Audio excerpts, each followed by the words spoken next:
मित्रों, यह कहानी आज के जीवन के लिए एक प्रेरक प्रसंग है। यह हमें दर्शाती है कि कैसे हम उन्नति के मार्ग को छोड़कर ऐसे चक्रव्यूह में घुस जाते हैं जहां से सिर्फ बर्बादी ही नजर आती है।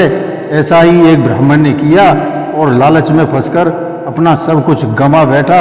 यह प्रसंग बड़ा ही दिलचस्प है। यह हमें सिखाता है कि जीवन के 4 शत्रुओं का जो दमन कर देता है वही सही मायनों में सच्चा मनुष्य है, वरना संसार में कीड़ों की कोई कमी नहीं है। वह 4 शत्रु कौन हैं, उन्हें जानने के लिए हमारे इस वीडियो को पूरा सुनें तथा सब्सक्राइब व बेल आइकन दबाकर हमें कमेंट बॉक्स के माध्यम से बताएं यह कहानी आपको कैसी लगी। धन्यवाद। नमस्कार, मैं रणबीर सिंह लोटस एंटरटेनमेंट में आपका हार्दिक स्वागत करता हूं। मित्रों, बहुत समय पहले की बात है। एक ब्राह्मण अपनी गरीबी से बहुत परेशान था, इसलिए दुखी होकर धन मांगने के लिए राजा के यहाँ जा रहा है। कई दिन की यात्रा करने के बाद वह राजधानी पहुंचा और राजमहल में प्रवेश करने की चेष्टा करने लगा। उस नगर का राजा बहुत ही चतुर था। वह सिर्फ सुपात्रों को ही दान देता था। याचक सुपात्र है या कुपात्र है, इसकी परीक्षा होती थी। परीक्षा के लिए राजमहल के चारों दरवाजों पर उसने समुचित व्यवस्था कर रखी थी।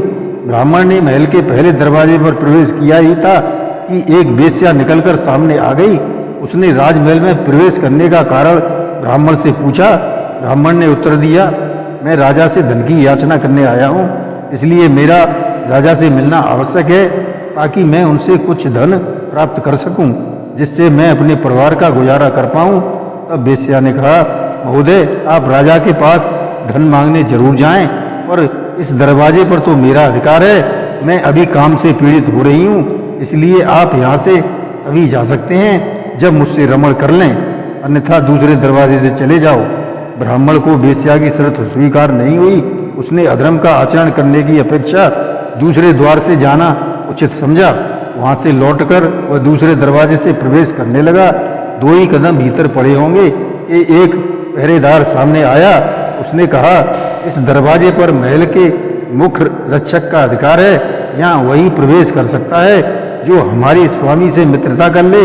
हमारे स्वामी को मांसाहार अति प्रिय है। भोजन का समय भी हो गया है, इसलिए पहले आप भोजन कर लें, फिर प्रसन्नता पूर्वक भीतर जा सकते हैं। आज भोजन में हिरण का मांस बना है।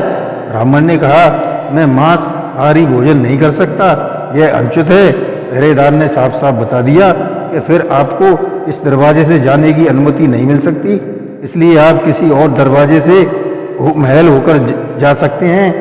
तभी वह तीसरे दरवाजे में प्रवेश करने की तैयारी कर रहा था कि वहाँ कुछ लोग मदरा और प्याले लिए बैठे मदरा पी रहे थे। ब्राह्मण उन्हें अनदेखा करके घुसने लगा तो एक पहरेदार आया और बोला, हमारे साथ मदरा पियो, तभी भीतर जा सकते हो। यह दरवाजा सिर्फ उनके लिए है जो मदरा पान करते हैं। ब्राह्मण ने मद्यपान नहीं किया और उल्टे पांव चौथे दरवाजे की ओर चल दिया। चौथे दरवाजे पर पहुंचकर ब्राह्मण ने देखा वहाँ जुआ हो रहा है। जो लोग जुआ खेलते हैं वे भीतर घुस पाते हैं। तब ब्राह्मण ने सोचा, जुआ खेलना भी एक धर्म विरुद्ध है। ब्राह्मण बड़े सोच विचार में पड़ गया। अब किस तरह से भीतर प्रवेश हो? चारों दरवाजों पर धर्म विरोधी शर्तें हैं। पैसे की मुझे बहुत जरूरत है। एक ओर धर्म था तो दूसरी ओर धन। दोनों के बीच घमासान युद्ध उसके मस्तिष्क में होने लगा। तब ब्राह्मण जरा सा फिसला। उसने सोचा, जुआ छोटा पाप है, इसको थोड़ा सा कर लेंगे तो पाप भी जरा सा ही होगा। मेरे पास 1 रुपया बचा है, क्यों ना इस रुपये से जुआ खेल लूँ और भीतर प्रवेश पाने का अधिकारी हो जाऊँ। विचारों को विश्वास में बदलते देर न लगी। ब्राह्मण जुआ खेलने लगा। 1 रुपये के 2 हुए, 2 के 4, 4 के 8, जीत पर जीत होने लगी। ब्राह्मण राजा के पास जाना भूल गया और अब जुआ खेलने लगा। जीत पर जीत होने से शाम तक हजारों रुपयों का ढेर जमा हो गया। जुआ बंद हुआ। ब्राह्मण ने रुपयों की गठरी बांध ली और रुपयों से थैला लेकर वह आगे बढ़ा। भूख जोर से लग रही थी।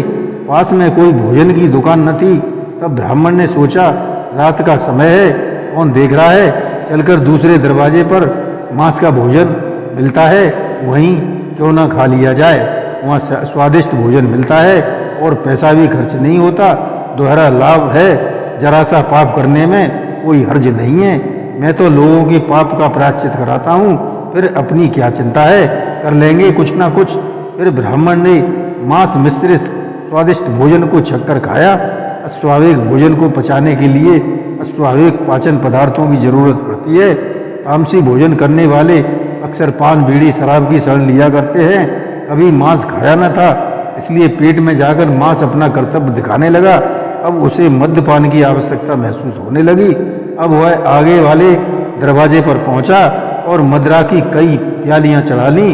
अब वह 3 प्रकार के नशे में था, धन का नशा, मांसाहार का नशा और अब मदिरा का नशा भी हो गया था। कंचन के बाद कुछ का सुरा के बाद सुंदरी का ध्यान आना स्वाभाविक है, इसलिए वह पहले वाले दरवाजे पर पहुंचकर वेश्या से मिला।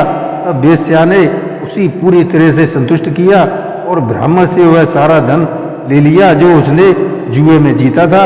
एक पूरा दिन चारों द्वारों पर व्यतीत करके दूसरे दिन प्रातः काल ब्राह्मण महोदय उठे। वेश्या ने उन्हें घृणा के साथ देखा और शीघ्र द्वार से निकाल देने के लिए अपने नौकरों को आदेश दिया और ब्राह्मण को घसीटकर घर से बाहर करवा दिया। राजा को पूरी सूचना पहुंच चुकी थी। ब्राह्मण फिर चारों दरवाजों पर गया और सब जगह खुद ही कहा कि वह शर्तें पूरी करने के लिए तैयार है, प्रवेश करने दो। पर आज वहाँ शर्तों के साथ कोई भी अंदर जाने देने को राजी न हुआ। सब जगह से उसे दुत्कार दिया गया।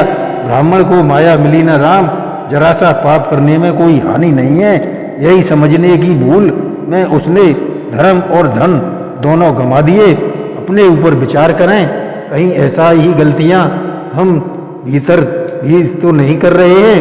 प्रवेश द्वार पर काम क्रोध लोभ मोह के 4 पहरेदार बैठे हुए हैं। वे जीव को तरह तरह से बहकाते हैं और अपनी ओर आकर्षित करते हैं। यदि जीव उनमें फंस गया तो पूर्व पुण्य रूपी गांठों की कमाई भी उसी तरह दे बैठता है जैसे कि ब्राह्मण ने अपने घर का 1 रुपया भी गंवा दिया था।